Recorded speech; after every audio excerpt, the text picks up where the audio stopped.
U jednom mirnom mestu, okruženom planinama i šumama, ljudi su živeli spokojno, sve dok se jednog dana nisu pojavili pacovi.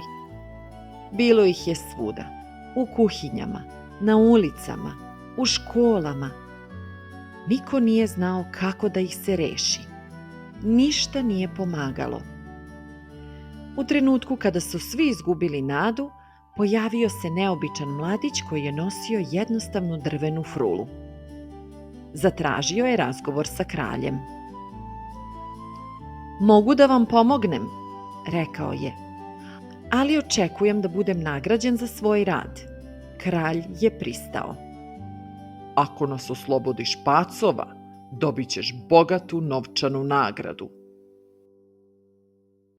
Mladić je izašao na ulicu i zasvirao. Njegova muzika bila je tiha, ali čudesna. Pacovi su, kao omađijani, izašli iz svih rupa i krenuli za njim. Vodio ih je kroz polja i doline, sve dok nisu stigli do planina. Tamo ih je ostavio, daleko od ljudi, na mestu gde mogu da žive slobodno i nikome da ne smetaju. Kralj je sve to posmatrao. Kada se vratio, na trgu gradića stanovnici su slavili. "Zaslužio si nagradu," govorili su i zahvaljivali mu se. Mladić je otišao u palatu. Međutim, kralj se predomislio.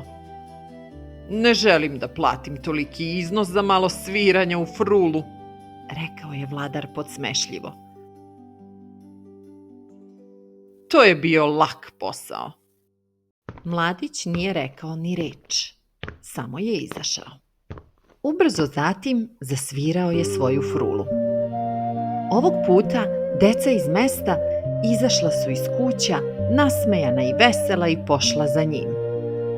Išli su kroz šumu, preko mostova i staza, sve dok nisu stigli do skrivenog seoca među drvećem.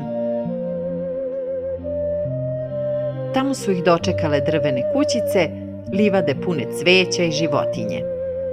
Deca su se igrala i uživala toliko da nisu ni pomišljala na svoju kuću.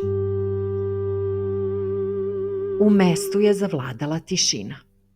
Roditelji su tugovali i ljudi su se pobunili. "Prekršili ste obećanje, vratite decu!" vikali su ispred palate. Pod pritiskom naroda, vladar je konačno platio mladiću ono što je obećao i još više kao znak izvinjenja. Mladić je tada zasvirao poslednji put.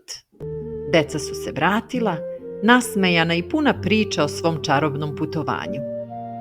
Tog dana svi su naučili važnu lekciju. Obećanja se moraju ispunjavati, a poštovanje i zahvalnost su vredniji od zlata. I nije važno koliko neki zadatak izgleda lako. Važno je da neko uloži trud, znanje i srce da ga reši. A čarobna frula nestala je zajedno sa mladićem, ali se i danas priča da se, kada vetar duva kroz šumu, može čuti tiha melodija.